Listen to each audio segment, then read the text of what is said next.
creio que o próprio título, que é uma pergunta retórica, Pessoa fez pela vida, é um eco de um livro que eu publiquei em 2005 chamado Fazer pela Vida, uma biografia de Fernando Pessoa, empreendedor, e que faz parte de um processo de revisão da biografia de Fernando Pessoa, que ficou muito marcada pela publicação em 1950 da grande biografia de João Gaspar Simões, mas que era uma biografia que, como todas as coisas, como nós mesmos, envelheceu mal. Envelheceu mal. Montes de coisas que estão na biografia do João Gaspar Simões pura e simplesmente não são verdade. João Gaspar Simões tinha uma visão um pouco tardo-romântica da personagem do poeta, e, portanto, o poeta era um desgraçado. Coitado, tinha que trabalhar. Pois tinha que trabalhar, isso temos nós todos, e não nos impede de escrever poesia, e ele também não, como se vê, por esta nota, que é uma nota autêntica, nota escrita pelo próprio Fernando Pessoa, e que ele diz, não, poeta e escritor, isso não é profissão, isso é a minha inclinação, isso é aquilo que eu efetivamente sou.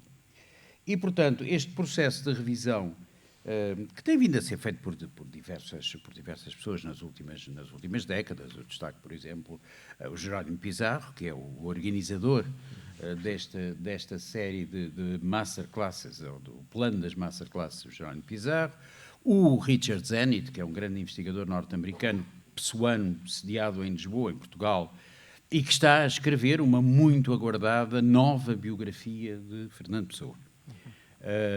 E este é um processo de revisão. Hoje em dia, a visão que se tem de Fernando Pessoa não é exatamente essa miserabilista. Ele vestia-se no Lourenço e Santos, no tempo em que o Lourenço e Santos era a melhor alfaiataria de Lisboa, hoje já não tanto. Mas nesse tempo era a melhor alfaiataria de Lisboa, vestia-se no Lourenço e Santos. O que se pode dizer de Fernando Pessoa é que, para ele, chapa ganha, chapa gasta. Ele gastava tudo aquilo que ganhava. E depois tentava constantemente inventar novas ideias para ganhar mais dinheiro.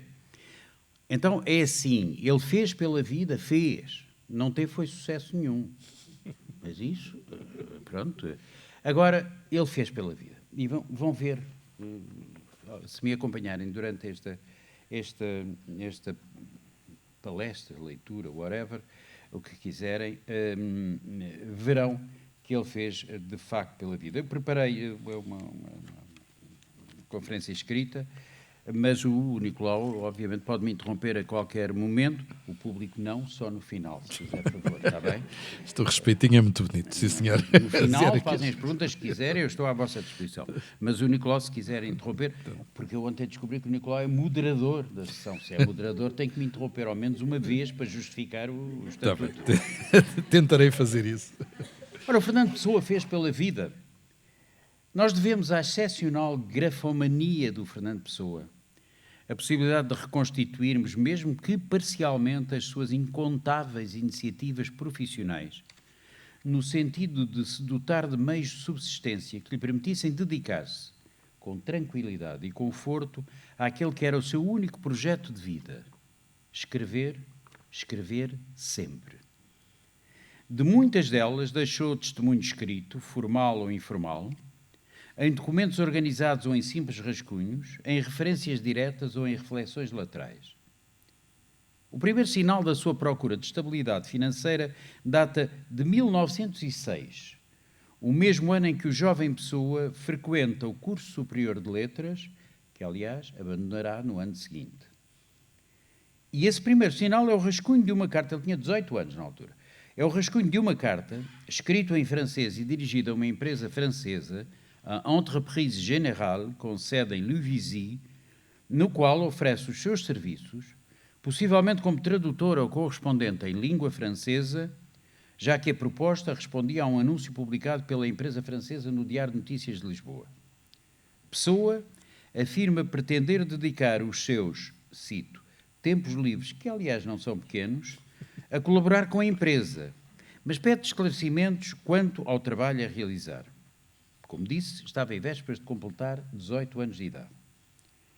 Pessoa chegara a Lisboa no ano anterior a esta carta, 1905, após ter vivido durante 10 anos os da sua formação em Durban, na África do Sul, onde o padrasto era cônsul de Portugal. Aí frequentara, entre outros estabelecimentos de ensino, a Commercial School de Durban, a escola comercial, onde se ensinava contabilidade, aritmética comercial e taquigrafia, técnicas postas ao serviço do curso de guarda-livros, que era uma das aptidões profissionais para as quais a escola preparava. A inscrição de Pessoa na Commercial School deve ter-se ficado a dever a intervenção da família sob a inspiração do padrasto, que por esta época contava vir a fixar-se definitivamente na África do Sul. Ora, avisadamente, o cônsul português em Durban pretendia habilitar o enteado com alguns conhecimentos práticos que lhe permitissem fazer a sua vida profissional na muito fechada sociedade sul-africana, na qual dificilmente um estrangeiro, Fernando tinha nacionalidade portuguesa, poderia se ingrar. Não foi essa a única formação de Pessoa, já que se lhe conhece a frequência, ou talvez apenas a admissão, à Universidade do Cabo da Boa Esperança, em novembro de 1903. A prova de admissão valeu-lhe, afinal, o The Queen Victoria Memorial Prize, atribuído ao melhor ensaio de estilo inglês. Mas nas restantes disciplinas que integravam o exame, os resultados foram pouco menos que medíocres. Na realidade, foi aceite com menção apenas sofrível. Desastroso em física, aguentou-se em latim e francês, fraquejou na álgebra e na geometria. Apenas no domínio da língua inglesa e no convívio com a sua literatura, Pessoa transcendia a mediania. Sobretudo, em todos eles, fora excelente no uso escrito do inglês, o que o tornava quase naturalmente bilingue, juntando a isto uma desenvolta proficiência a francês que aprendera em casa com a mãe, a qual, apesar de açoriana, era francófona. De modo que, transplantado de novo para Lisboa, entregue mais ou menos a si próprio e vivendo da mesada que a família lhe enviava de Durban, o jovem Pessoa achava-se na contingência de achar emprego. 2 anos depois, em setembro de 1907, começaria a trabalhar como correspondente estrangeiro em casas comerciais, ocupação que deve ser inserida no contexto cultural da sociedade portuguesa do tempo, para a qual saber línguas era sinal de cultura ou distintivo de qualificação social, da mesma forma que ser viajado ou ter um curso superior. Além de que, como certeiramente viu Jorge de Sena, que o comércio com a Inglaterra era proporcionalmente mais intenso do que hoje e não haveria muita gente capaz de fazer adequadamente a necessária correspondência. Em 1907, e mais regularmente a partir do ano seguinte, Fernando Pessoa chegou, portanto, e enfim, ao mercado de trabalho, como habilitado a manejar 2 línguas estrangeiras. Se havia que fazer pela vida, era na aplicação prática dessa sua competência que ela devia principalmente exercer-se. O investigador e poeta João Rui de Sousa, que estudou aturadamente as ocupações profissionais de Pessoa, inventariou mais de 20 moradas, nas quais, comprovadamente, Fernando Pessoa trabalhou como correspondente comercial, quase sempre em 2 ou 3 simultaneamente. Num plano de vida, talvez datável de 1918, ano do seu 30º aniversário, o nosso poeta escreve: um plano geral de vida deve implicar, em primeiro lugar, uma certa estabilidade financeira. Estabeleci como limite mínimo necessário para a coisa humilde a que chamo estabilidade financeira cerca de $60, 40 para as coisas necessárias e 20 para as coisas supérfluas da vida. A forma de o alcançar é adicionar aos $31 pagos pelos 2 escritórios outros $29, cuja origem ainda tem de ser determinada. Ser correspondente em línguas estrangeiras seria, portanto, a basezinha sobre a qual a Pessoa iria assentar a sua sobrevivência. E assim foi, sem falhas, até à sua morte em 1935. E, portanto, durante toda a sua vida ele continuou a manter-se sempre? Sempre. Nunca interrompeu. Foi sempre correspondente comercial em línguas estrangeiras, sobretudo em inglês, mas também em francês. E foi toda a vida, até ao fim, até 1935 foi. Embora tenha, como vamos ver a seguir, tentado muitas outras coisas, mas muitas e desvairadas coisas, aliás. Ora, dando como dificilmente ultrapassável o trabalho de João Rui de Sousa, Fernando Pessoa, empregado de escritório, sobretudo a partir da segunda edição, revista e aumentada, publicada em 2010, trabalho esse que repertoria quase exaustivamente os escritórios por onde o poeta passou, é sobre outras iniciativas de Fernando Pessoa, designadamente as comerciais, empresariais ou em nome individual, que me deterei no âmbito desta conferência. Falarei apenas do que foi empreendimento seu, mesmo que apenas sonhado, como os seus numerosos inventos. E abordarei ainda aspectos relacionados com algumas das suas outras tentativas para fazer dinheiro, por dever do ofício, ou sempre que lhe escasseavam os rendimentos regulares. Comecemos pela sua primeira iniciativa empresarial, lançada e pouco tempo depois falida, em 1909. A aquisição de uma tipografia em Porto Alegre e a criação da empresa Ibis, instalada em Lisboa, na Rua da Conceição da Glória, uma transversal da Avenida da Liberdade e uma transversal da rua onde eu vivo. Praticamente tão importante uma coisa como a outra. Poupo-vos os pormenores da árdua investigação que nos levou a conhecer hoje melhor os contornos desta operação. Basta que vos diga que, em 1909, ao atingir a maioridade, atenção, este dado é importantíssimo, a maioridade atingia-se aos 21 anos nesta altura. Aliás, quando eu cresci, ainda era aos 21 anos. Portanto, em 1909, ao atingir a maioridade, Fernando Pessoa entrou na posse da herança que lhe fora deixada pela avó Dona Dionísia, que morrera 2 anos antes, em 1907. Durante esse período de tempo, de 7 a 9, um tio servira de executor testamentário e tutor do ainda menor Fernando Pessoa. O que lhe entregou, em 1909, em junho, quando ele fazia 21 anos, foram 180 mil réis. Mal dava para o seu sustento por um par de anos.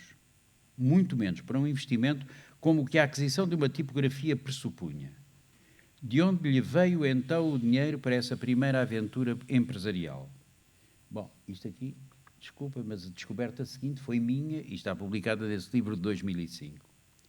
É que no legado da avó Dionísia vinha um lote de 24 ações do Banco de Portugal que, ao câmbio da época, valiam para cima de 4 contos de réis. Pessoa apressou-se a vendê-las e foi com o resultado dessa venda que partiu para Porto Alegre em agosto de 1909, onde concluiu o negócio por 1 conto e 200 mil réis e assistiu ao embalamento da maquinaria. Entre agosto e novembro de 1909 é que a novela da Ibis se desenrolou. A empresa e o nome e morada do seu proprietário aparecem registados no Anuário Comercial de 1910. Há o papel timbrado, usado por Pessoa em diversos escritos literários posteriores. O impresso, feito na Ibis, encontrado por Richard Zenit e destinado à empresa do primo, Mário Nogueira de Freitas. E diversos planos de edições a realizar pela empresa Ibis, entre os quais o de, pelo menos, uma publicação quinzenal intitulada O Iconoclasta. António, então explique. Portanto, a fábrica era fora de Lisboa? Não, era na Rua da Conceição da Glória. Era mesmo ao pé da Avenida da Liberdade. Foi ali que ele instalou, mas a tipografia foi comprá-la a Porto Alegre. Okay. Numa história que no meu livro também é contada em pormenor, muito extraordinária, uma coisa que vai à praça e a Praça Vila Leilão fica deserto e tal, e depois é publicado um anúncio num jornal de expressão nacional, porque localmente não havia ninguém para comprar a tipografia que tinha ido à praça. E sai no século, e é aí que o Fernando Pessoa vê, mete-se no comboio, vai a Porto Alegre, comprar a tipografia. Mas a tipografia era em Évora? Em Porto Alegre. Em Porto Alegre. Estava instalada em Porto Alegre, mas foi uma empresa que faliu. Produzia lá e depois vendia cá. Exatamente. Ora bem, além destas coisas que vos disse, pouco mais, quase nada. Mas há um par de anos, chegou-me às mãos fotocópia da primeira página de um jornal regional publicado no Algarve, em abril de 1910, o qual ostenta, no cabeçalho, a referência à empresa Ibis, sediada na Rua da Conceição da Glória, como lugar de impressão da folha noticiosa. Transcrevo do seu blog a informação que me foi prestada então pelo investigador Carlos M.E. Lopes, que não tenho o prazer de conhecer pessoalmente. Escreve ele no blog. Por essa altura, publicava-se em Loulé um semanário republicano chamado O Povo Algarvio, e precisamente em 9 de abril de 1910 saiu o número 31, onde, por baixo da identificação do proprietário, diretor e administrador, Paulo Madeira, se dizia ter sido o jornal composto e impresso na tipografia da empresa Ibis, na Rua da Conceição da Glória 3840, em Lisboa. Nesse mesmo jornal se publicita a Ibis, anunciando que se trata de uma tipografia e editora que imprime sobre vidro, seda, cetim, cortiça, arbustos e fitas funerárias. E durante algumas semanas, o Povo Algarvio foi impresso nessa tipografia. Assim sendo, não é verdade que a tipografia nunca tenha trabalhado ou que tenha fechado logo no início de 1910. Talvez pareça estranho que um jornal publicado no Algarve fosse impresso em Lisboa. Uma devassa mais apurada talvez pudesse encontrar outras encomendas do género ou explicação cabal para este desfazamento geográfico. Mas lá que aquela Ibis é do empresário Fernando Pessoa, disso não cabe qualquer dúvida. Era, no entanto, pouco. Tão pouco que menos de um ano depois já a tipografia passara para as mãos de uma empresa chamada Rodrigues e Piloto. E que poucos anos depois, num documento de novembro de 1914, Pessoa lamentava-se a propósito de se ter gorado a sua grotesca vontade de editar uma revista, outra revista, intitulada Europa. E sumiu-se a minha última veleidade de ser homem de ação. Comercial, outra vez. O fim seria do desastre inútil que a tipografia inaugurou. A Ibis não só lhe consumiram o capital recebido da herança da avó Dionísia, como lhe deixara dívidas, que por essa época andava a pagar em prestações mensais. É claro que os proventos regularmente auferidos nos escritórios em que trabalhava não chegavam para este descontrole financeiro. Há notícia de 2 empréstimos que lhe foram feitos pela mãe, em 1911, e nesse ano e no seguinte, Pessoa teve de se envolver em numerosas traduções para uma coleção lançada e dirigida por Warren Kellogg, um escritor e editor norte-americano que tinha atividades comerciais em Lisboa. Para a Biblioteca Internacional de Obras Célebres, editada pelo americano, traduziu então Alfred Tennyson, Luís de Góngora e Francisco Quevedo, Wordsworth, Kipling e Shelley, entre outros. Os proventos auferidos das numerosas traduções realizadas devem tê-lo ajudado a saldar diversas dívidas, como se infere de uma agenda de 1913, onde se registram pagamentos para arrumar débitos pendentes. Ele já achava que tinha pouco jeito para a vida prática. A anomia da Ibis deve tê-lo deixado prostrado. Como não poucas vezes lhe aconteceria na vida, quis largar tudo, possivelmente apavorado com as consequências da debacle iminente.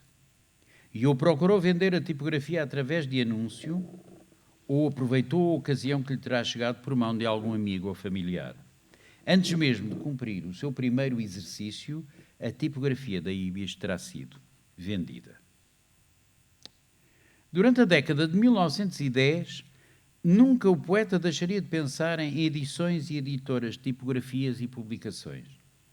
Em folhas manuscritas arrancadas a uma agenda de 1913, Pessoa vai acumulando desordenadamente ideias de projetos literários, quer só de tradução, de Tempest, a Tempestade e outras peças de Shakespeare, escreveu, ou a versão para inglês dos sonetos de Camões, até artigos a publicar na revista Ocidente, cartas para o poeta irlandês Yeats, para Pascoais, Teixeira de Pascoais, uma carta extensa, escreveu, e Afonso Duarte, sobre William Blake. Não há notícia destas cartas, era só o projeto das cartas. Ele achava que tinha que escrever estas cartas para o Pascoais, para o Afonso Duarte e tal. Ou ainda a participação no concurso de poesia da The Party Review. Nesse mesmo ano, em entrada do diário relativa a 18 de fevereiro, refere ter discutido com João Correia de Oliveira e Augusto Santa Rita o plano da minha revista literária Lusitânia, plano completo, publicação de índole política, que nunca chegaria a sair. Nos meses seguintes, andou muito ocupado com a revista Teatro, dirigida por José Boa Vida Portugal, para a qual escreveu uma crítica acerba ao Bartolomeu Marinheiro de Afonso Lopes Vieira, artigo que, afinal, diz ele, teve de ser cortado.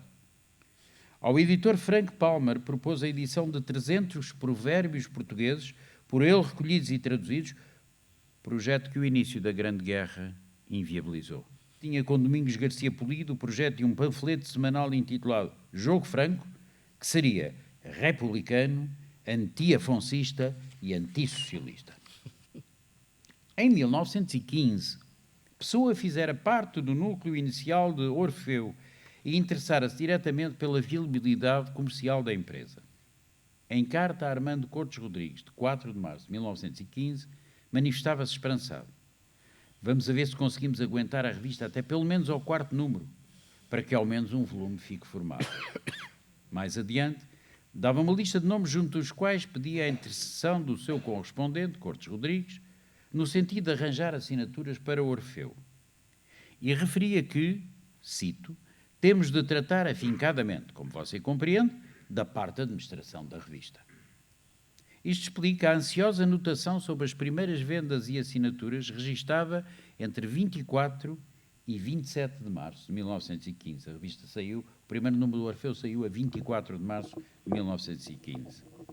6 meses mais tarde, andava em conversações com a Guimarães, uma editora, para a edição de um panfleto sobre a universidade, assinado por um certo António Gomes, ao mesmo tempo que a saída do número 3 de Orfeu se afigurava problemática. Na realidade nunca saiu, veio a sair muitíssimo mais tarde. Em 1916, logo após o suicídio de Mário de Sá Carneiro, aparecia ligada à revista Exílio, de Augusto Santa Rita, e ao número único da revista Centauro, onde publicou os 14 sonetos de Passos da Cruz. E andara ocupadíssimo com as traduções de livros teosóficos, 6 no total, que lhe foram encomendadas pelo editor A.M. Teixeira, de uma livraria, para mim muito saudosa, chamada Livraria Clássica Editora, que era nos Restauradores, na Praça dos Restauradores, no sítio onde depois foi a Loja do Cidadão, e hoje já não sei o que é, deve ser uma coisa de lingerie, talvez, não? Ai, não, isso é no Lourenço e Santos. A lingerie é no antigo Lourenço e Santos que ele frequentava, que a pessoa frequentava, e agora, se fosse lá, era intimíssimo. Qualquer. Ou Calcedónia, não sei bem, uma coisa ou outra. Bom, esta livraria clássica era uma livraria que ficava nos Restauradores, e para mim é muito saudosa, porque foi a primeira livraria onde eu tive conta. Eu tinha 18, 19, 20 anos, e finalmente houve uma livraria que percebeu, está aqui, o potencial doido dos livros, pá. A gente tem que aproveitar, porque já não eram muitos na altura. Ele ainda é novinho, isto tem uma vida inteira a consumir livros, mal sabiam eles quantos, e abriram uma conta e, portanto, foi a primeira. Eu tenho um certo afeto por esta livraria clássica, que era uma livraria bastante boa, que tinha na altura as melhores livrarias de Lisboa, que na altura, estou a falar de 1970, não é? As boas livrarias de Lisboa tinham uma muito boa oferta de livros franceses, por exemplo. E a clássica tinha uma ótima edição. Mas o que é que queria dizer abrir uma conta? Abrir uma conta era comprar fiado. Era isso que eu estava a tentar perceber. Pela vida, comprar fiado. Quer dizer, está bem, era isso. À altura eu dizia, eu trabalhava, eu tinha começado a trabalhar ali ao pé, no Palácio Foz, como tradutor. Olha, como ele. Mal comparado, claro. E pronto, eu chegava lá, todos os dias passava pela Clássica, pois o Palácio Foz era ao lado. Claro. Chegava à Clássica, este livro, e este. E depois olhava e dizia, não pode ser, não, hoje vou só levar este. Levo. Não, mas leve, paga depois. Nessa altura era assim. Sim. Paga depois e tal. E paga depois até ao dia que, pronto. É certo, tem aqui uma conta, não se preocupe, vai pagando. E não sei o quê. E eu cada vez consumia mais livros, mas paguei tudo. Até que teve de ir para empresário para pagar tudo. Não? Eu? Sim. Pois. Também não me resultou melhor como empresário, não me resultou melhor do que o Pessoa. Não. Ora bem, entre 1916 e 1918, numerosos projetos editoriais existentes no espólio revelam que tinham já em mente a publicação de uma revista chamada Atena, a qual devia servir de palco para a estreia do seu drama em gente, orquestrado pela batuta neopagã de António Mora, que era não um heterónimo, um pseudónimo, ele queria que fosse um heterónimo, mas enfim, António Mora é mais ligado a produção atribuída a António Mora é mais de índole filosófica, portanto era o filósofo, digamos, da galáxia Pessoa, seria o tal António Mora, mas que era obviamente um pseudónimo dele. Atena, a revista Atena, viria a surgir em 1924 como revista de arte eclética e ilustrada, longe dos cadernos de reconstrução pagã, que eram a sua natureza nesta fase, em 18. Em 18 ele achava que a Atena ia ser uma espécie de cadernos de reconstrução pagã, com a filosofia do António Mora. Mas é completamente diferente, é uma belíssima revista, aliás, a Atena, os números que saíram. E em 1919, em 1919, Pessoa anunciou a Francisco Fernandes Lopes a próxima edição de uma revista a ser publicada exclusivamente em francês e inglês, que se propunha, cito, levar ante a Europa a nossa irreverência para com ela. De todas estas aventuras editoriais, na sua maior parte frustradas, deve Pessoa ter colhido ensinamentos sobre a necessidade de assegurar ex ante a viabilidade de qualquer empreendimento editorial. 10 anos antes, o Ibis, ave símbolo a que na Grécia clássica se atribuía a invenção do alfabeto, fora o seu motivo inspirador.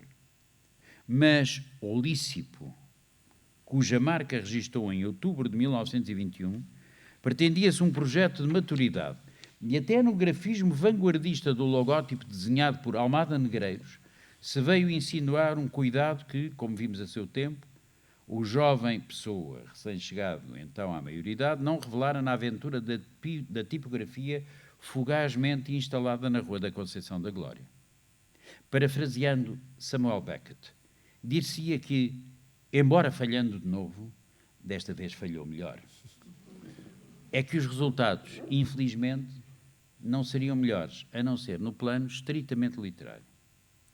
Pessoa deverá ter começado a pensar no projeto do Lícipo por volta de 1918, possivelmente logo após a publicação em edição do autor de Antinous e 35 Sonnets, os seus 35 sonetos em inglês.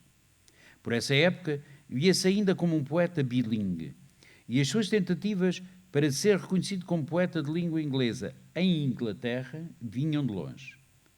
Pessoa devia, no entanto, ter a consciência, adquirida por força da improcedência das suas iniciativas nesse sentido, de que dificilmente conseguiria encontrar um editor britânico disposto a arriscar na publicação de um autor português que, por formação e gosto, escrevia em inglês.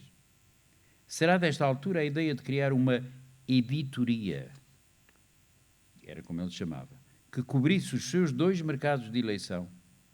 E como é que esse projeto veio cozer-se com o de uma empresa de representações e vendas de concessões mineiras, a não ser pela infeliz oportunidade proporcionada pela dissolução, em 1918, da sociedade que, com esse objeto, as concessões mineiras, e com o seu nome, F.A. Pessoa, Fernando António Pessoa, tinha formado com Augusto Ferreira Gomes e Geraldo Coelho de Jesus. É possivelmente, deste ano de 1918, ou do ano seguinte, um documento manuscrito em que Pessoa estuda aspectos comerciais da edição de uma biblioteca portuguesa da Olícipo, incluindo os meios de promoção de venda e assinaturas. Cito: circulares anunciando esta coleção, com talão para assinatura, e postais para as províncias, em tiragens de 10.000 e 5.000 exemplares, respectivamente. Os números são inconclusivos, Pessoa estuda várias hipóteses, mas o exemplar avulso haveria custado 200 réis, e a assinatura de 10 números, sem pagamento adiantado, poderia talvez ser vendida por 1.800 réis. O preço é inferior ao que já por essa altura, em outros planos editoriais, Pessoa previa para os exemplares de Atena, e certamente inferior ao preço de capa de um livro de texto por esta época. Mas Pessoa devia estar a pensar em edições populares, de muito baixo custo, porque parece ser a este projeto que se refere, num documento dedicado ao ambiciosíssimo plano de outra empresa, a Cosmópolis, que analisaremos adiante e vale bem a pena. Edições baratas de clássicos, entre parênteses, o plano de Olícipo. Pessoa deve ter mantido o projeto em lume brando durante o ano de 1920. Acabara de conhecer Ofélia de Queiroz, a mãe e os irmãos regressaram nesse ano à Europa, E ele muda, mais uma vez, a última, de casa, indo instalar-se na rua Coelho da Rocha, onde habitou até à morte. Mas o facto de não ter avançado logo não exclui que tenha refletido maduramente sobre todos os aspectos que a empresa envolvia. É mesmo possível que, nesse ano, tenha feito algumas demarches para pôr de pé a empresa, já que em carta de 11 de junho dirigida a Ofélia, se queixava do pouco ou nenhum apoio que lhe era prestado pelos outros sócios. Querem, em geral, que eu faça tudo. Que eu, além de ter as ideias e indicar a maneira de as organizar, me ocupo também de arranjar os capitais e de fazer quanto mais seja preciso para pôr a empresa em marcha. O que seria essa empresa, se é que se tratava já do projeto que viria a ganhar corpo com a Olícipo? Em primeiro lugar, claro, uma editora, a sua editora, em todos os sentidos, como adiante veremos. Mas Pessoa tinha outras ambições profissionais na vida. Desde há muitos anos que, por influência do primo Mário Nogueira de Freitas, o poeta se interessava pelo negócio das minas, recolhendo material, acumulando contactos e identificando oportunidades de negócios. Por estimulante que fosse o projeto editorial, Pessoa não contava largar da mão aquilo que ele acreditava poder vir a ser um riquíssimo filão a explorar. Por fim, a sua imaginação febril não parava de projetar inventos, alguns deles francamente mirabolantes, com os quais pensava podia vir a ganhar bom dinheiro. Nas notas de 1913, já mencionadas, não incluíra ele um sistema de taquigrafia para typewriter. Já está. E que dizer da anotação jogo de futebol para mesa, nas mesmas folhas. Os matraquitos só viriam a ser inventados em 1935. Hein? Portanto, isto é muito à frente. Jogo de futebol para mesa. Não se sabe bem em que é que consistia, porque eu só fazia estas coisas, estava tudo na cabeça dele. Mas de facto, os matraquitos só foram inventados em 35, no País Basco. Uma espécie de Da Vinci. Claro, absolutamente, mas é isso mesmo. O documento intitulado Detalhes de Organização tenta pôr em ordem estas atividades aparentemente desgarradas, que ocupavam o seu espírito empreendedor. As três vertentes da atividade da empresa, da Olícipo, seriam então a editoria, incluindo direção, publicidade e vendas. Todos os assuntos relativos à propaganda de produtos portugueses, e isso seria a Companhia de Produtos Portugueses. Finalmente, todos os outros assuntos tratados individualmente. A frase é dele, não é minha. Todos os outros assuntos tratados individualmente, desde os de venda de patentes em nome individual, aos de importação especial, não se sabe de quê, e aos ocasionais, os assuntos ocasionais, e a frase é dele, conforme convenha ao calho. Num loop lógico muito característico da sua escrita demonstrativa, apõe em rodapé a seguinte nota. Logo que o Olícipo possa estar organizada definitivamente, é que a perfeita divisão destes trabalhos poderá efetuar. A secção terceira do mesmo documento, Detalhes da Organização, refere-se aos aspectos propriamente comerciais da atividade editorial. Pessoa estima que uma edição de 1000 exemplares, vendida por inteiro e descontadas todas as despesas, dará à empresa um lucro de entre 40% a 60% do capital empregado na edição. A estimativa é feita para uma só edição. Pessoa admite que, havendo diversas edições, e apesar de uma quebra nas vendas de alguns títulos, mesmo assim, cito, uma empresa editorial assim orientada dará 25% a 30% ao ano de rendimento ao capital empregado nela. Isto é um return on investment absolutamente... O que seria verdadeiramente extraordinário, diga-se desde já aí à parte, 25% a 30% de ROI é uma coisa um pouco extraordinária. Mais interessante ainda é outro documento que constitui um autêntico plano editorial da Olícipo. É aqui que, já sem prudência nenhuma, Pessoa enumera os títulos de uma editoria ideal, é assim que ele chama, que seria a concretizar-se quase um one-man show. Vejamos. Dos 55 títulos aí referidos, Pessoa, ele próprio, ou alguns dos seus heterónimos, tinha intervenção, autoria ou tradução em 31. O ortónimo, Pessoa, ficava com as traduções para português de Shakespeare, Coleridge, Edgar Allan Poe, e para inglês de Espronceda, Camões, Antero de Quental. O heterónimo Ricardo Reis, ele, assinaria as traduções dos poemas de Safo e de Alceu, do Prometeu agrilhoado de Quésquilo, dos poemas de uma antologia grega e de A Política, de Aristóteles. Thomas Cross, outro nome de plume dele, traduziria os poemas de Alberto Queiro para inglês. E Rafael Baldeia, outro ainda, comentaria as trovas do Bandarra. Deste vasto plano, foram dados à estampa, entre finais de 1921 e o primeiro trimestre de 1923, 4 títulos, dos quais apenas um, Sodoma Divinizada, de Raul Leal, não constava das listas. Os 2 volumes dos seus English Poems, como previsto, recolheu o Antinous e as Inscriptions, o primeiro volume, mas o Epitalémio foi publicado isolado, sem as 5 songs previstas no plano editorial que podemos agora com alguma segurança datar de 1921. Não existe, na imprensa da época, qualquer referência relevante a estes títulos, pela mesma razão que se torna razoável estimar que eles pouco ou nada tenham vendido. Nesse tempo, era reduzido o número dos que falavam ou liam uma língua estrangeira em Portugal. E desses poucos, a esmagadora maioria só se entendia com o francês. A razão por que Fernando Pessoa era um razoavelmente bem-sucedido correspondente comercial estava no seu domínio profundo da língua inglesa, que era então claramente minoritária entre nós.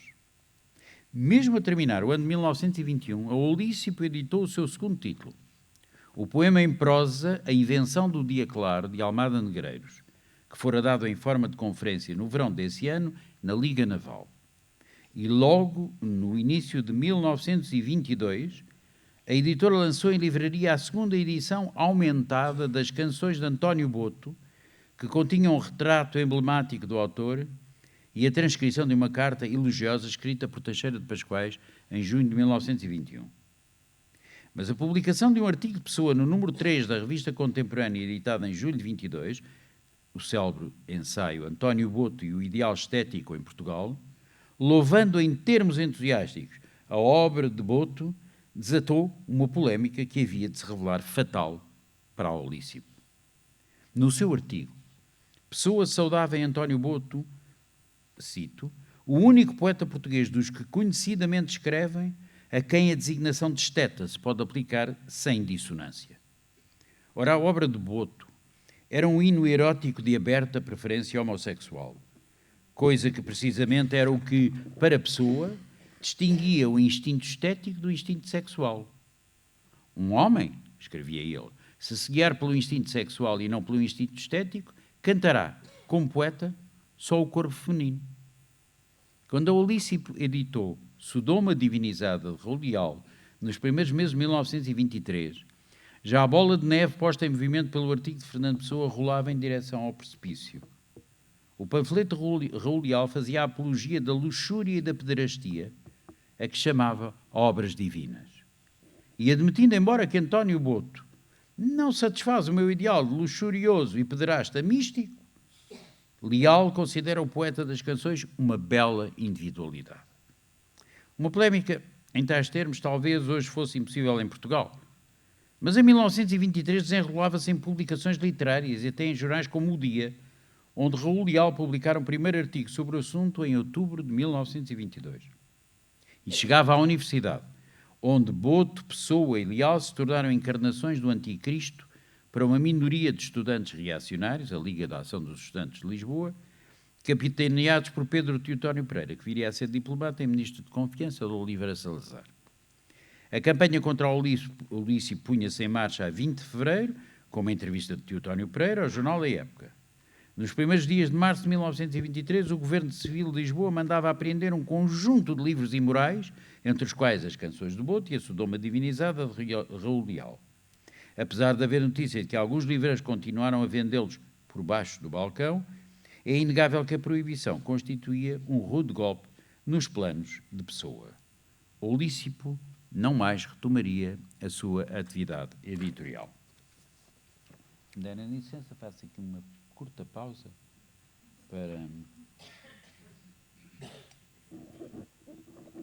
para não ir por água abaixo como a Olícipo. Sabe-se, no entanto, que, fiel à sua ideia original quanto ao alargamento da atividade editorial do Lícipo, Pessoa tentara a viabilização através de iniciativas de índole mais diretamente comercial, para lá das ligadas ao negócio de intermediação de minas e concessões mineiras, que, em nome do Lícipo, ele vinha fazendo desde meados de 1921. Em 1920, elaboraram um draft manuscrito daquilo que poderia ser um almanaque português para 1921, que tanto incluiria informações úteis, hotéis, companhias de seguro, consulados, como artigos sobre a política portuguesa, salários e a exploração mineira. Estava ao rubro o seu interesse pelas indústrias extrativas, como veremos no outro lugar. Este rascunho não parece ter tido qualquer sequência. Uma iniciativa mais consistente foi a da proposta datada de fevereiro de 1922, cujo destinatário se desconhece, para a organização e publicação de um álbum de Portugal a propósito da realização da exposição do Rio de Janeiro, na qual o nosso país, viria a ter participação destacada. Trata-se de um documento datilografado de 4 páginas, dividido em 3 secções com numeração romana e, escreve Pessoa, apesar do pouco tempo disponível que me dei entre o início, supondo o imediato, da organização do trabalho e a abertura da exposição, o projeto a que dá corpo é de vasta ambição editorial. 2 volumes encadernados, de formato grande, uma tiragem de 25.000 exemplares, um limite mínimo mais qualquer outra coisa, escreve ele. Custos de produção estimados em 500 contos, uma soma astronómica para a época. O álbum de Portugal destinava-se à propaganda vívida e interessante do país, e o seu proponente estimava o lucro líquido da edição em 300 contos, embora, um pouco perdido nos números, escreva à máquina um zero a mais. A atividade editorial do Lícipo extinguiu-se, portanto, em 1923. Sabemos de ciência certa, porque em junho desse ano já a Pessoa escreve a João de Castro Osório, propondo-lhe as traduções de Shakespeare que constavam do plano editorial do Lícipo e algumas outras cujo título dá provisoriamente. O poeta propõe a Castro Osório ainda condições de remuneração, 20% sobre o preço de capa, pagos contra a entrega do manuscrito, e pede um adiantamento de 2.000 escudos, que muita falta lhe deviam fazer, possivelmente para acudir a encargos contraídos com as edições da Lícipo. Porque é claro que o impacto da Lícipo na vida portuguesa, na vida cultural portuguesa, foi, com certeza, muito superior à sua rendibilidade económica. Peça de uma estratégia de afirmação de uma nova sensibilidade modernista, em ruptura com as práticas e os interditos da literatura dominante em Portugal nas décadas de 1910 e 1920, a editora de Pessoa sobreviveu ao seu próprio eclipse. Em certo sentido, cumpriu o que dela esperava o poeta, embora só muito parcialmente. Publicou livros de qualidade ou que interessavam ao público, mas não se ingrou economicamente e tudo indica que contribuiu para agravar a deficitária situação financeira em que, na ressaca do abortado nascimento da Ibis, o seu promotor vivia desde 1910. Em vez de o ajudar a endireitar as contas e encontrar um rumo para a vida, a aventura do Lícipo lançara de novo nas quimeras em que o seu espírito, prodigiosamente imaginativo e engenhosamente comercial, embora improfícuo, se exercitava. Para lá das iniciativas que, além de sonhadas, foi possível levar à prática, das quais a Ibis e a Lícipo são os maiores desgraçados exemplos, Fernando Pessoa consumiu não pequena parte dos seus tempos de ócio a imaginar negócios e empresas, parcerias e propostas, e a escrever estudos e traduções, relatórios e propostas, cartas e pareceres, quase todos relacionados com a sua ingente necessidade de encontrar rendimentos adicionais aos que a sua ocupação profissional lhe valia. Por todos. Mencionemos apenas um deles. A ideia de uma empresa chamada Cosmópolis. Num caderno que contém outras anotações relativas a 1920, integrado no espólio de Pessoa conservado na Biblioteca Nacional de Portugal, em Lisboa, encontra-se uma extensa lista de atividades comerciais que o poeta parece agrupar debaixo do guarda-chuva de uma agência a que dava então o nome de Cosmópolis. Or some like name, escreve ele, ou outro nome qualquer. O nome já vinha de trás, segundo os investigadores que estudaram diversos planos de publicação das obras do tal António Mora. Por exemplo, o projeto de publicação dos Cadernos da Reconstrução Pagã aparecia já integrado num conjunto de edições da Cosmópolis, talvez por volta de 1916. Deve ser por isso que Richard Zenit considera que Cosmópolis pode ter sido um primeiro nome da Olícipo, antes que Pessoa assentasse ideias quanto ao nome definitivo. Na biografia reconstituível desta década da vida de Pessoa, a que vai do fracasso da tipografia Ibis em 1910 até ao aparecimento da Olícipo em 22, são muitos e por vezes sobrepostos os nomes que o poeta vai inventando para designar projetos comerciais ou literários. Ibis é seguramente o mais conhecido deles. Recobre uma realidade que chegou a ter existência comercial, embora efêmera, entre finais de 1909 e, pelo menos, meados de 1910, na sequência dos primeiros contactos de Pessoa com a atividade comercial. Ibis, a tipografia, o seu nome, era indissociável da própria personalidade que o engendrou, porque a si próprio Pessoa se via como um Ibis, ave do deserto, amoroso correspondente de Ofélia de Queiroz e personagem de fábula em brincadeiras tardias com os sobrinhos. Mas, além disto, há ainda outros nomes: Lusitânia, Europa, Atena, Orfeu ou Lícipo. Mas o plano de atividades a que me refiro, descrito como notas para a sua organização, a de Cosmópolis, não tem paralelo com nenhum outro que conheçamos, pela extensão e pelo âmbito. Estende-se por 11 páginas, de um caderno de folhas quadriculadas em formato A4, e enumera, sem preocupação de hierarquia, nada mais, nada menos que o número de teclas de um piano. 88 ideias sobre a atividade da agência. Destas, apenas uma pequena parte se refere a edições de livros. Aparentemente trata-se mais uma daquelas listas em que o espólio do poeta é pródigo. Em Pessoa há listas e mais listas. Listas de tarefas a cumprir, de dívidas por saldar, de livros a adquirir, de ideias a desenvolver, de objetos a vender para tentar fazer dinheiro, de minas de cobre e de wolframio, de importadores de cortiça e de agências comerciais, de livrarias portuguesas e inglesas, de diretórios e dicionários, de temas a abordar em artigos sobre comércio, de perguntas a dirigir a alguém, de investigações a promover, de negócios a explorar, de inventos e de patentes, etc, etc, etc. São listas e listas e listas e listas e mais listas. Mas esta lista, que é admissível pensarmos ter sido escrita de um jacto, eu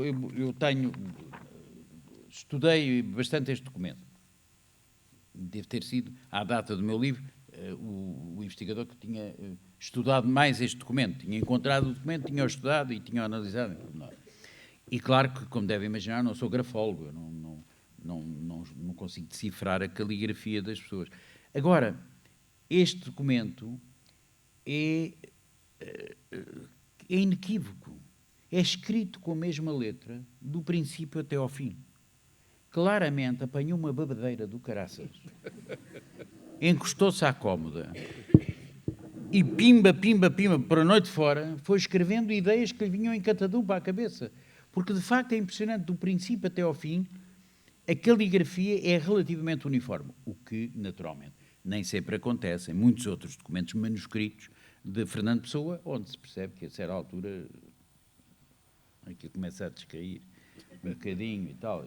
Mas aqui não, é impressionante, porque, embora, repito, não fiz uma análise grafológica para a qual não estou habilitado, mas tenho a sensação que esta lista poderá ter sido escrita de um jacto. E tenho duplo interesse nos evidenciar, por um lado, a vastidão tentacular dos seus interesses. Por outro, a variedade de oportunidades comerciais que andavam na cabeça do empreendedor Pessoa por volta de 1920. Vale a pena espreitar para dentro desta arca em forma escrita. Aparentemente, Cosmópolis devia ser uma agência geral para tratar de todos os negócios aqui referidos e todos os outros que viessem a talho de foice. Podia ou não englobar a atividade editorial. Seja como for, pelo menos à data da escrita, Pessoa via Cosmópolis como uma umbrella de todas essas atividades, o que nem sequer deve surpreender-nos se estivermos presente que nele todos os projetos, mesmo os de índole estritamente literária, acabam por ter uma declinação comercial. Na verdade, Cosmópolis é um projeto à medida do próprio nome. Trata de informações diárias a propósito de câmbios, partidas e chegadas de vapores, viagens de comboio, de traduções, cito, de e para todas as línguas, da montagem e realização de escritos, de buscas literárias heráldicas e genealógicas, da redação de cartas e circulares, da revisão de provas tipográficas, cito, segundo a ortografia que se quiser, da informação semanal sobre comércio, da, cito, manufatura de códigos particulares de cifras para correspondência secreta, de trabalhos à máquina, de anúncios em todos os jornais de Portugal e do estrangeiro, da edição de bilhetes postais ilustrados, da organização de leilões, de fotografias da atualidade, da criação em texto e imagem de mensagens publicitárias, da fundação de um clube com restaurante destinado a comerciantes, o tal Clube Comercial Português, da procura e disponibilização de casas para alugar, do fornecimento de citações, de minas e patentes, de ideias para nomes de marcas e até para títulos de livros, de um novo sistema de estenografia que designa por aristografia, de projetos de toda a espécie, incluindo de arquitetura e engenharia, da criação de uma sala de leitura, de orçamentos e relatórios, da compra e venda de concessões coloniais, de uma biblioteca de empréstimo, Lending Library, da propaganda geral de Portugal no estrangeiro, da edição de um anuário geral de Portugal e colónias, da criação de passaportes da Cosmópolis. Enfim, como aí se lê, Cosmópolis interessa sempre por tudo quanto é português ou brasileiro e procura auxiliar no que pode os naturais destes dois países. Se quiséssemos arrumar o conceito de Cosmópolis dentro da hierarquia de atividades empresariais contemporâneas, podemos dizer que o objeto dominante da agência seria o procurement, isto é, a prestação de um serviço de intermediação entre a procura e a oferta, visando encontrar a oferta para uma procura determinada. É claro que o documento não identifica necessidades reais da procura, embora algumas delas sejam tão básicas que não é estranho que a pessoa tenha pensado nelas.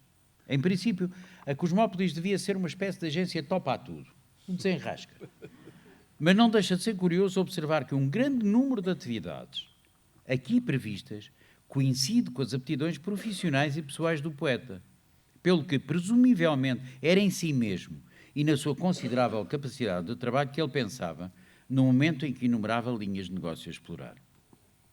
Este documento é, acreditem, absolutamente extraordinário. Acresce que parece ter sido escrito de seguida, num só fôlego, embora se registrem algumas, muito poucas, anotações posteriores. O tipo de instrumento de escrita utilizado, a constância da caligrafia e até o próprio ordenamento sequencial, praticamente sem rasuras nem adendas, permitem pensar que se trata de documento único, fruto de uma só sessão de escrita, possivelmente dedicada, sejamos benéficos e benévolos, pela necessidade de pôr em ordem um conjunto vastíssimo de ideias dispersas que andavam a bailar na imaginação do poeta, como tantas vezes acontecia. Como já disse, não há hierarquização perceptível nesta listagem de atividades e projetos. Vale, no entanto, olhando um pouco mais para o seu conteúdo, arrumarmos um pouco as áreas em que ele se interessa. Dei-vos uma lista exemplificativa das coisas extraordinárias que ele pensava, mas isto, no fundo, arrumou-se as 88 atividades, podem ser agrupadas em 4 grandes áreas de interesses. A informação comercial, que ocupa boa parte do primeiro terço do documento, 21 das 30 primeiras entradas. As ideias literárias ou editoriais, 1/4 do total de ideias listadas. Os projetos para prestação de serviços, designadamente nas áreas a que hoje chamamos consultadoria ou consultoria, 27 das 88 entradas. Enfim, as atividades relacionadas com a própria organização e conceito da Cosmópolis, mais 14 entradas mais frequentes no último terço do documento. Quando chegou ao último terço do documento, disse, isto é preciso pôr um bocado de ordem nisto tudo, e então começou a pensar no que era a organização e o conceito da própria Cosmópolis. Se quiséssemos traçar uma rápida radiografia do documento, poderíamos dizer que, na sua gênese, ele correspondeu à necessidade de pessoa pôr no papel um conjunto de ideias relacionadas com a carência de informação comercial, por si denunciada em muitos escritos, com especial enfoque nos artigos que fez publicar na Revista de Comércio e Contabilidade em 1926. Para lá das informações sobre chegadas e partidas de transporte, já referidas, Destacam-se anotações relativas a traduções de e para todas as línguas e correspondência comercial, à montagem e realização de escritas, à redação correta de cartas, circulares, catálogos, etc., em português e outras línguas, à informação semanal sobre o comércio e movimento comercial, do movimento alfandegário e financeiro, incluindo o do Estado e dos Estados estrangeiros e bolsas estrangeiras, e à colocação à disposição do público, entre parênteses, subscritores a uma cota fácil, anuários estrangeiros e nacionais, códigos telegráficos, listas de fabricantes e arquivo geral, dicionários, almanaques, livros de referência, etc. Acabei de citar. Está escrito pelo punho dele, tudo isto. Enfim, a Cosmópolis deveria também funcionar como bureau de recepção de correspondência para quem não a queira receber em casa, espécie de posta restante com apartados. Hoje em dia, quem não queira receber correspondência em casa, o melhor é contratar os CTTs, claro. Passa-se uma semana em que nem aparecem lá, mas enfim. Virtudes, bem, não vamos entrar por aí. Bom, os projetos literários e ou editoriais são de índole muito diversa.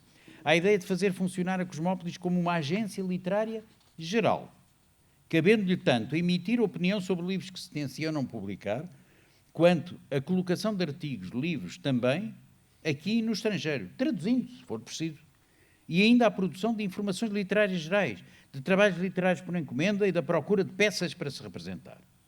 No capítulo das edições, Pessoa prevê a publicação do All About Portugal, uma espécie de roteiro completo da apresentação de Portugal ao público estrangeiro interessado, turístico ou profissional. A de um pequeno dicionário português, além de dicionários técnico-comerciais. A de guidebooks para turistas. A de... Hoje em dia seria um sucesso. A de A Semana, descrito como... A Semana seria um regional. Semanário de notícias cosmopolitas, em todos os géneros e resumidas, salvo os artigos especiais. O que isto queira dizer, eu não sei. A de uma agenda ou mais, segundo as técnicas. A de um anuário geral de Portugal e colónias. A de um almanaque da Cosmópolis no género do Statesman. A de edições baratas de clássicos. O plano do Olícipo, segundo ele escreve, grafando o nome da futura editora. A de revistas para estreitamento de relações entre países e culturas. Luso-britânica, luso-americana, luso-francesa, luso-espanhola e luso-italiana. Enfim, a possibilidade de relançamento da revista contemporânea, da qual à data sairá apenas um número espécie em 1915. O lote mais numeroso refere-se àquilo a que chamamos projetos para prestação de serviços. Alguns deles são francamente insólitos, como o de criar um serviço de procura de casas para alugar, ou outro para encontrar empregos, entre parênteses, cito, exceto para criadas de servir. Outros, pura e simplesmente fantasiosos, como o de pôr a Cosmópolis a encarregar-se da elaboração de projetos de toda a espécie, em engenharia, arquitetura, etc. Mas há um grupo de ideias que oferece especial interesse por se situar numa área de consultadoria em áreas entre nós, então, absolutamente incipientes, como, por exemplo, a publicidade, a imagem corporativa e o design. O poeta via-se a produzir ideias para marcas, ex-libris, nomes de firmas, etc., e a escrever e ilustrar anúncios organizando campanhas publicitárias. Seguindo uma veia que lhe era muito peculiar, Pessoa vê como atividade futura da Cosmópolis o aperfeiçoamento de invenções a partir de ideias sumariamente dadas. E não recua perante a possibilidade de elaborar, cito, projetos de decoração de montras, de construção e decoração de estabelecimentos, o que o tornaria um verdadeiro arquiteto de interiores avant la lettre. Cosmópolis, escusado é dizê-lo, nunca passou do papel. Regresso então à questão inicial. Fernando Pessoa fez pela vida? Eu quero que a resposta pode ser dita em coro. Sim, fez pela vida e muito. Outra coisa é que não tenha alcançado sucesso, ao menos financeiro, nas suas numerosas iniciativas, a maior parte das quais não passaram, aliás, da fase de projeto ou de mera ideia. Mas se o seu objetivo na vida era escrever sempre, bem se pode dizer que nos deixou um impressionante currículo profissional, sob a forma de milhares de páginas, nas quais verteu o melhor da sua imaginação comercial, porventura desadequada e ineficaz, mas intensamente atenta ao mundo que o envolvia. É tudo.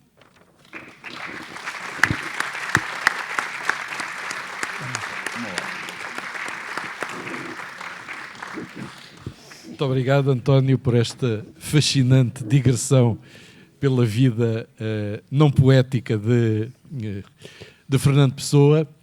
Eu gostava, a primeira questão que se me coloca é esta vida no fio do arame em matéria financeira enfim, de suporte para aquilo que é preciso fazer para viver, não é? Não parece ter contaminado nunca a poesia de Pessoa. Não, mas isso tem também, eu acho que isso tem um pouco a ver com aquela citação que o Nicolau fazia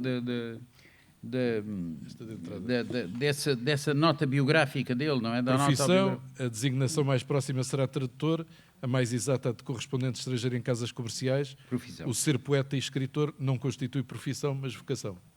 Há uma dicotomia na cabeça de Fernando Pessoa entre as duas coisas. Ele passa o dia a fazer pela vida, passa a noite a escrever poesia.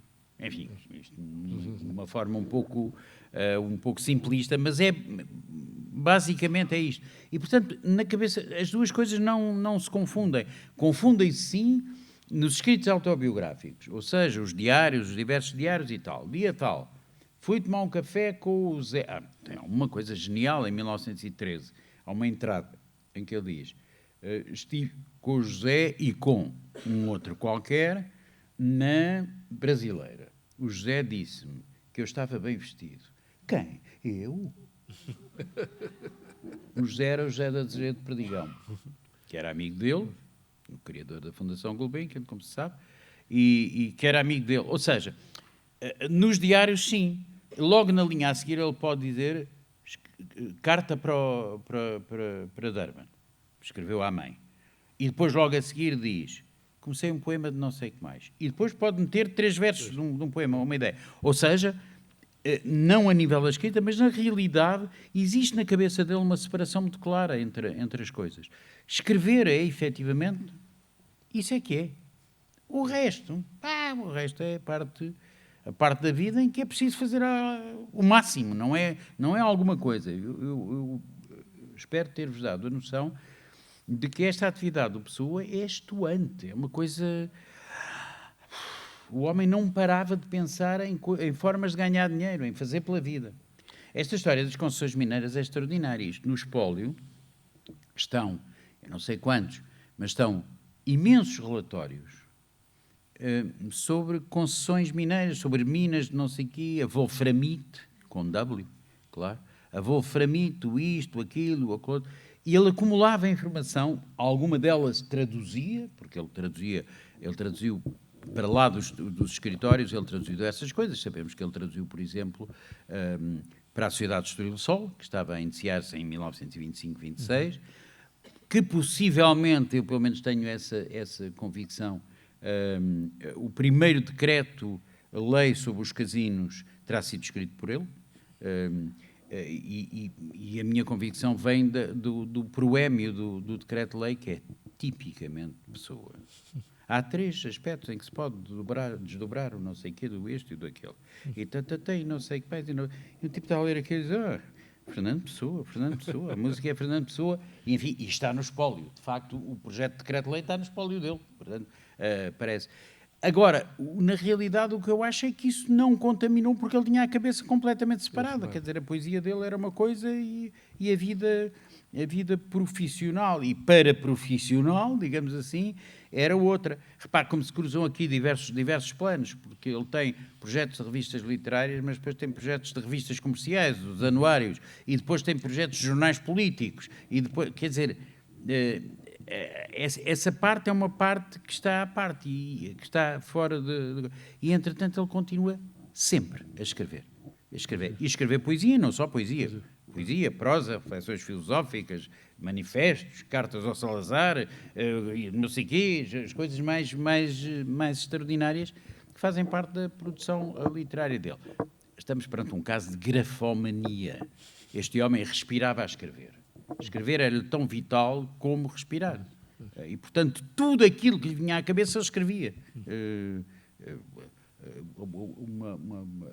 Atravessar-se o espólio É pena o Jerónimo Pizarro não estar aqui, porque ele já atravessou o espólio para trás, para a frente e em todas as direções, mas atravessar o espólio do Pessoa, ou mexer nele durante algum tempo, como me aconteceu a mim, é uma coisa... É maior que a vida, é bigger than life. Quer dizer, aquilo é uma coisa mesmo muito extraordinária, e depois nós pensamos, e foram só 47 anos. E aquilo é de facto um ser muito, muito extraordinário. Uma das coisas curiosas e o António já falou 2 vezes na questão do wolframio, ele não vai beneficiar do grande surto da exportação de wolframio em 1943, Claro. o primeiro ano em que Portugal pela primeira vez teve um excedente na balança comercial, quando andou a apostar nisso durante... Mas é que, de facto, numerosas coisas destas, como vê, são... Ele antecipa tendências futuras, coisas futuras. Todas estas coisas da Cosmópolis, que são coisas ligadas, por um lado, ao procurement, mas, por outro lado, ligadas, por exemplo, à parte do design, à parte isto é uma sensibilidade extraordinária que o homem tinha em 1920, 20 e pouco. Esta coisa, a necessidade que tinha de arquitetura de interiores. Era preciso que as lojas fossem arranjadas por dentro e as montras fossem decoradas, não sei o quê, e a gente diz, mas é este que escreveu aqueles poemas. É o mesmo. É rigorosamente o mesmo. Quer dizer, o facto dele, por exemplo, sentir necessidade de uma coisa que antes de 74 existia, no Jornal de Comércio, havia um jornal chamado Jornal de Comércio, que era precisamente o movimento transitário dos barcos. Toda a gente, na altura, essa informação não se conseguia noutro sítio. Claro, mas isso é muita influência. Ele lia todos os dias o Times. Portanto, ele lia um jornal inglês todos os dias. Ora, isso nos jornais ingleses existia...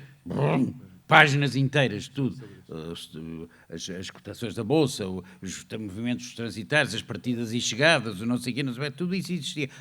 Eu lembro de quando eu era miúdo, nos jornais portugueses havia uma página, no Diário de Notícias, pelo menos havia, no século creio que também, mas no Diário de Notícias de certeza, que era uma página que tinha essas coisas todas, esse tipo de informações, e tinha esse título genial, que é Partidas e Chegadas. Partidas e Chegadas. Eram os barcos que entravam, os barcos que saíam. Nessa altura ainda não eram os aviões. Eram os barcos que entravam, que saíam. E, portanto, essa enorme diversidade. A mim o que me fascina muito, e é isto que, no fundo, eu digo no final, é que isto dá-nos o retrato de um homem profundamente atento ao mundo que está à volta dele. Dá a sensação que o homem sabe tudo sobre tudo. Enfim, é obviamente uma ilusão, mas que ele interessa-se por tudo. A curiosidade dele é insaciável, não é? É evidente que nós podemos dizer, bom, para isso contribuiu o facto de ele não ter vida própria, ou ter uma pequena vida própria, enfim, uma rotação mínima na vida dele, porque, enfim, teve uma namorada putativa, quer dizer, não foi mais do que um projeto de namoro, não é? Uma coisa... Também um projeto não concretizado, ao que parece. Um projeto de namoro com a Ofélia de Queiroz e tal. E depois a Ofélia um dia fugiu porque ele encostou à parede e quis beijá-la e ela fugiu também. Estavam bem um para o outro. E, portanto... não teve vida propriamente, não tinha vida familiar, porque a vida familiar que ele tem, curiosamente, os registros que nós temos são mais dos anos finais da vida, quando ele vai estar com as sobrinhas e com isto, e com os primos e com os miúdos mais pequenos com quem ele brincava e para os quais inventava anedotas, fábulas e fingia que era o Ibis, alçava a perna para ser o Ibis, aqui está o Ibis e tal. Bom... mas, portanto, era um homem que tinha muito pouco tempo ocupado com as chamadas figuras impostas, não é? Quer dizer, não tinha figuras impostas, ele era só figuras livres. Aquilo era só improvisar e figuras livres. E, portanto, para lá daquelas responsabilidades que ele tinha de passar pelos escritórios, fazer umas cartas comerciais e tal, interrompidas por umas idas à taberna do Val do Rio, para lá disso, ele não tinha mais strings, quer dizer, não tinha mais atilhos que o amarrassem a obrigações de natureza social, familiar. Isso é muito curioso porque eu lembro-me da entrevista que nos deu, suponho que foi na segunda, que dizia que uma pessoa, para se dedicar realmente à escrita, não tem de fazer opções. Tem de fazer opções. Tem de fazer opções.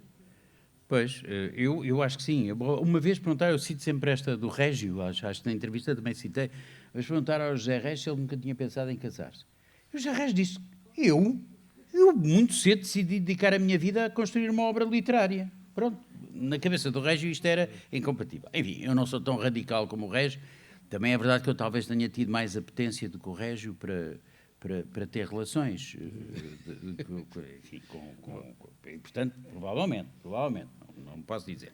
Mas é verdade, há uma certa altura da vida em que nos aparece com relativa clareza, ou a mim apareceu-me pelo menos, que a necessidade de pôr cá fora tudo aquilo que eu tinha aberto em ficheiro no computador, e enfim, desde o ano 2000 já publiquei 25 livros, portanto, era uma loucura, era uma vida inteira que estava por acabar, metida dentro, na altura já de um computador, mas estava metida dentro do computador. E que isso implicava uma liberdade absoluta, uma liberdade de movimentos absoluta. Liberdade de movimentos absoluta que não se pode ter e que não se deve impor a outra pessoa. Ou seja, há uma questão de respeito mínimo, quer dizer, se o jantar está na mesa. Sim, mas eu estou a acabar um capítulo, mas o jantar está na mesa. Não é possível. Há que acabar um capítulo. Isto é fundamental. O capítulo é muito mais importante que tudo o resto naquele momento. Naquele momento. Mas é mais importante. E, portanto, eu acho que tem um bocado a ver com isso. Dito isto, nós sabemos de casos extraordinários de escritores torrenciais, Thomas Mann, por exemplo, que tinha uma família, tinha mulher, tinha filhos, tinha amantes, tinha amantes diversos, não sei o quê. Sim, mas hoje sabemos que ele era um traste com a família, que ele conduziu a filha ao suicídio e o filho à loucura, que era um ser absolutamente horroroso que tratava mal as pessoas e as crianças cresceram na rua porque ele estava sempre a escrever. E tinha que ter silêncio, paz. Isso é horrível. É uma coisa horrível. Por muito importantes que sejam os livros do Thomas Mann, há sempre um lado de desgosto que eu tenho em relação à personalidade do Thomas Mann. Embora tenha livros extraordinários, como A Montanha Mágica, obviamente, que é, para mim, uma obra-prima. Portanto, esta questão da vida pessoal e da vida artística, as pessoas sentem de maneira diferente, cada pessoa vivia de maneira diferente, mas eu tenho uma grande simpatia, ou seja, não é ter uma grande simpatia, eu percebo muito bem porque é que a pessoa conseguiu fazer tudo isto, porque não tinha vida familiar, não tinha, porque era inteiramente livre, e ser inteiramente livre é dispor inteira e arbitrariamente do seu tempo. E ele pôde fazer isso a vida inteira, mas muito cedo, logo em 1900, e este plano para a vida que eu cito quase no início, é de 1913, em que ele diz, para ter estabilidade financeira preciso de tantos dólares e tal. Mas logo em 1908 há um caderno, uma agendazinha, onde ele tem, não quantificado, mas onde ele diz isto, no fundo, basicamente, que eu tenho que encontrar. É uma forma de sustentabilidade mínima para me poder dedicar a vida a escrever. É isto. Na conferência da semana passada com a Ana Luísa Amaral, uma das questões que eu coloquei foi se o facto de Fernando Pessoa dominar muito bem o inglês, provavelmente melhor que o francês, se isso teria tido uma influência positiva na sua escrita. Claro. E agora, para além de poder gostar que respondesse também isso... Porquê é que a isso... Clarice Lispector escreve aquele português do outro mundo? Nenhum de nós, português, que tenha o português como língua materna, consegue escrever como a Clarice Lispector. Não apenas pela visão, mas pela qualidade da escrita. Aquela qualidade da escrita veio da extraterritorialidade dela. Ela era ucraniana de nascimento. Em casa, até à maioridade, enquanto os pais foram vivos, só falavam em ucraniano. E depois ela escreve em português. E o português que ela escreve é um português para lá de... Está para lá de... Porque é um...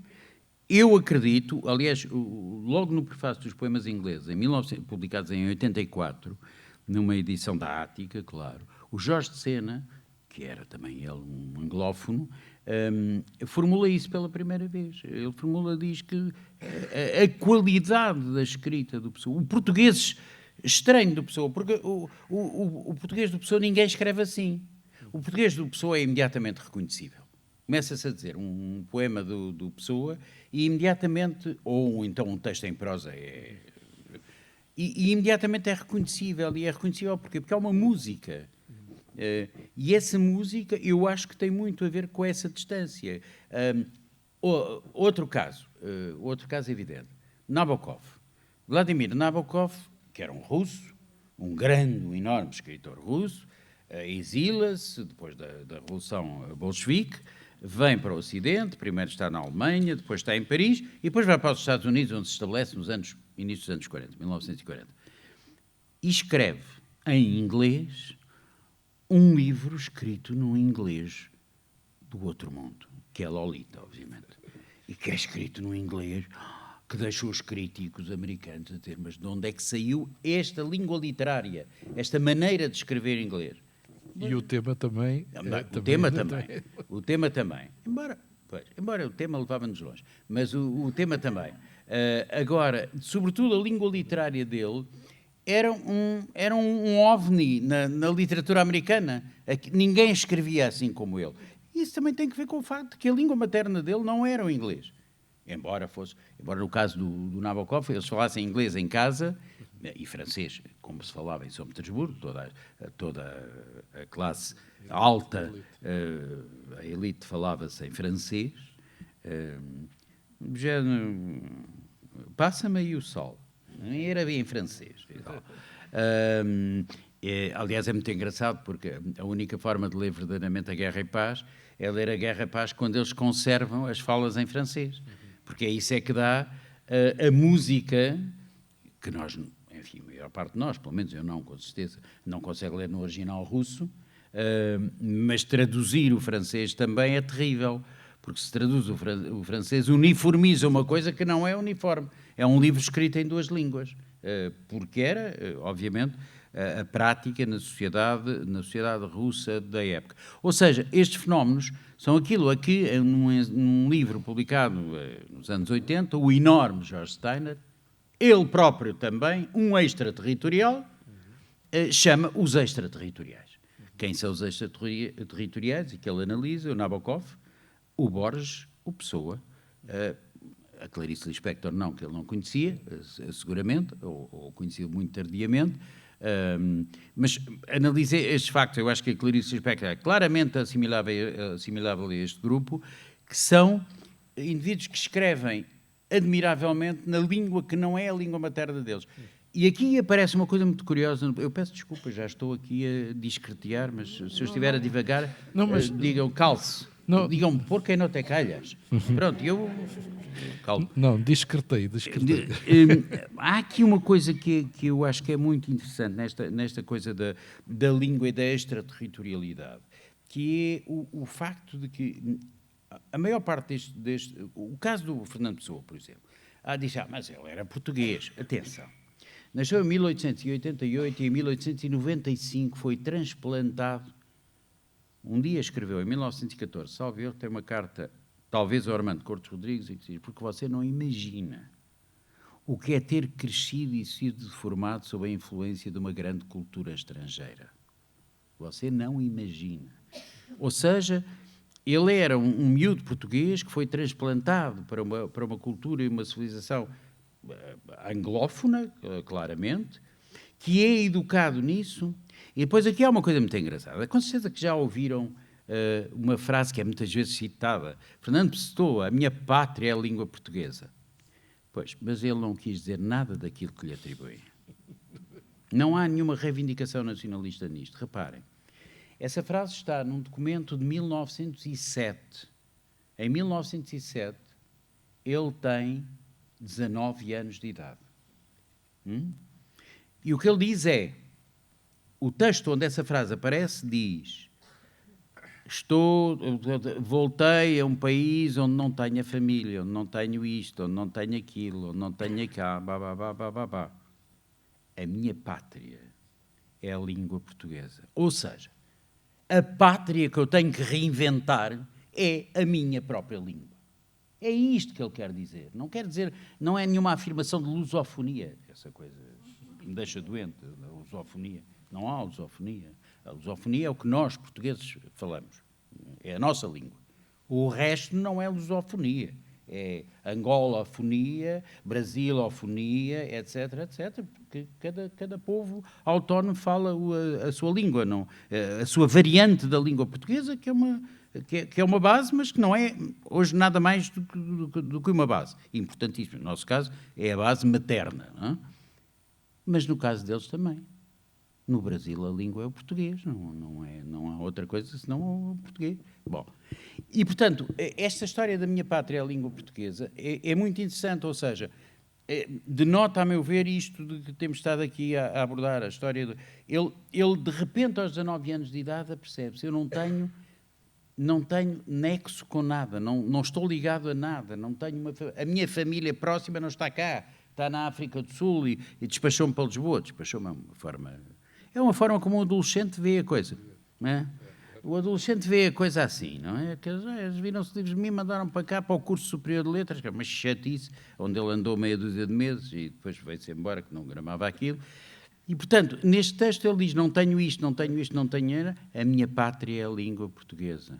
E depois tem uma coisa muito engraçada, porque ele diz mais ou menos, não me lembro exatamente a frase, mas a ideia é esta: eu era capaz de matar por alguém cometer um erro de português.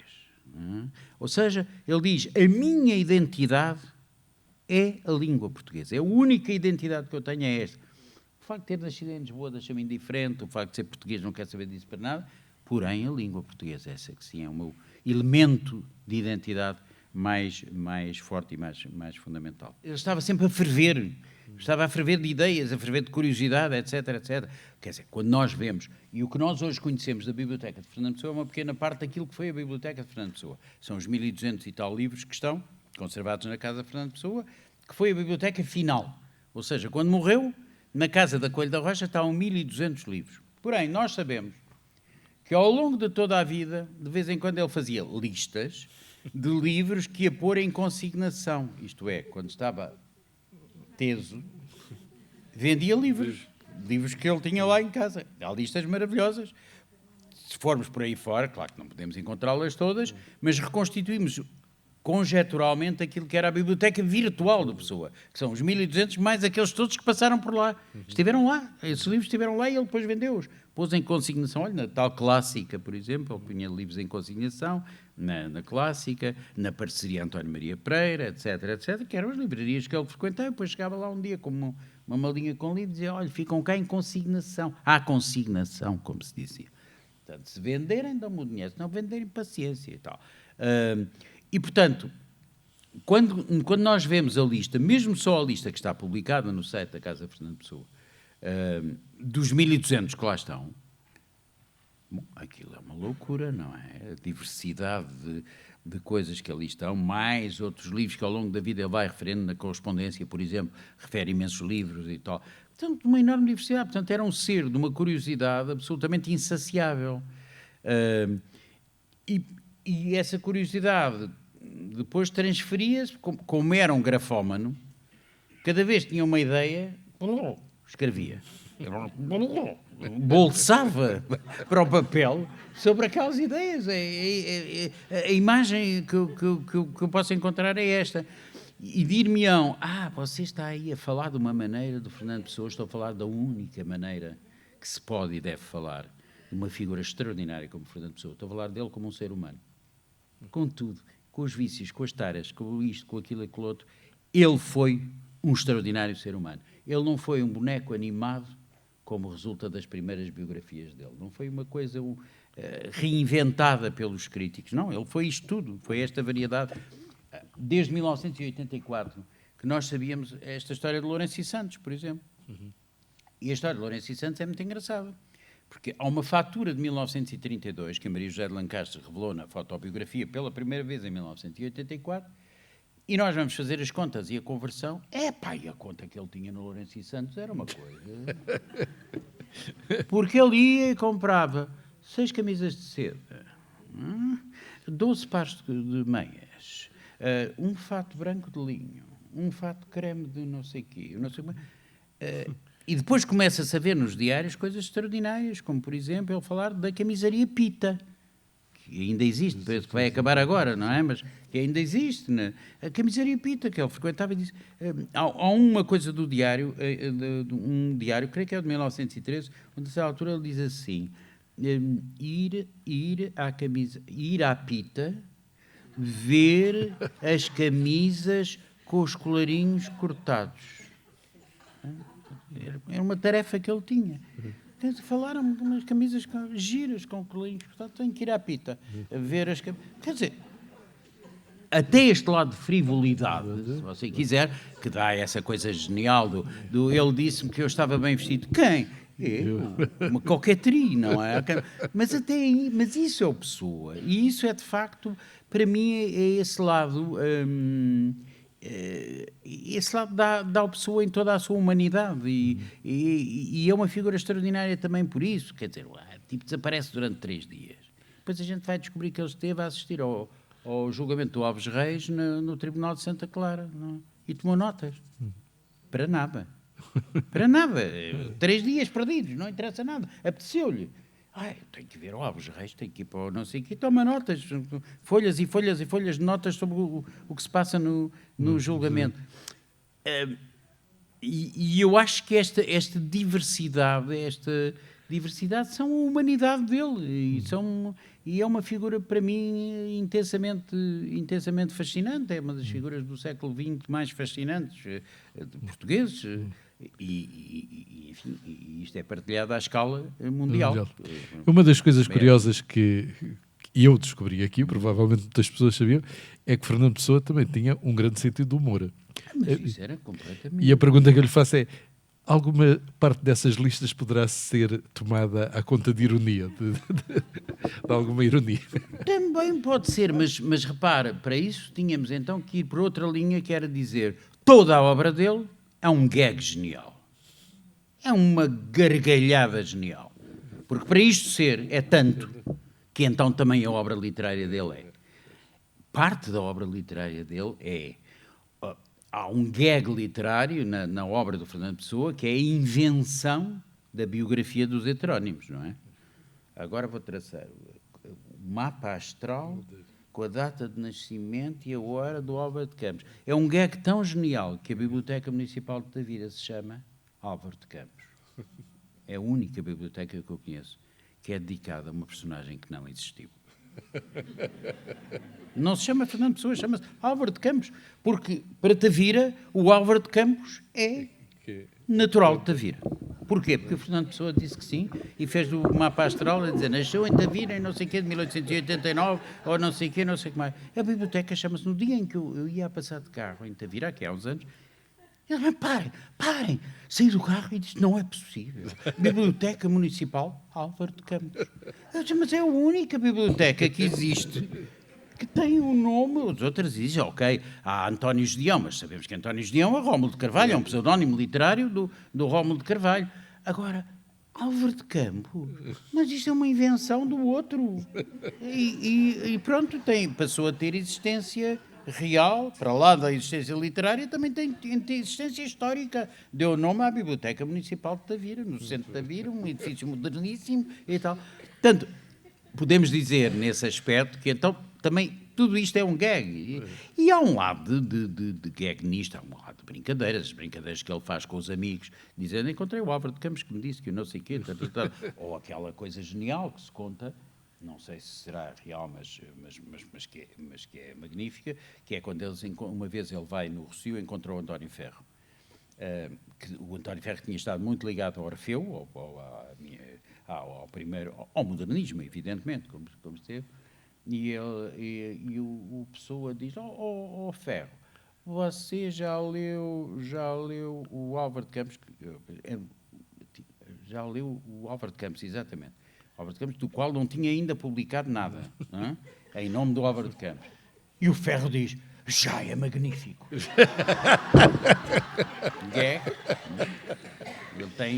Ele há montes de histórias destas e tal.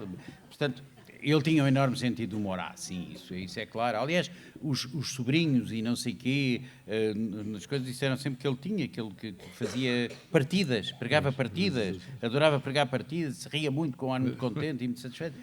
Era... Portanto, também... reforça que ele não era um boneco. Não era um boneco, era um ser completamente vivo, que tinha as suas taras, os seus tiques, as suas coisas, como nós temos. Como todos nós. Todos nós temos, uns mais, outros menos. Ele tinha muito. Ele tinha muito, mas ele tinha muito de tudo, não é? Quer dizer, tinha muito de tudo. E tinha um gênio poético absolutamente extraordinário.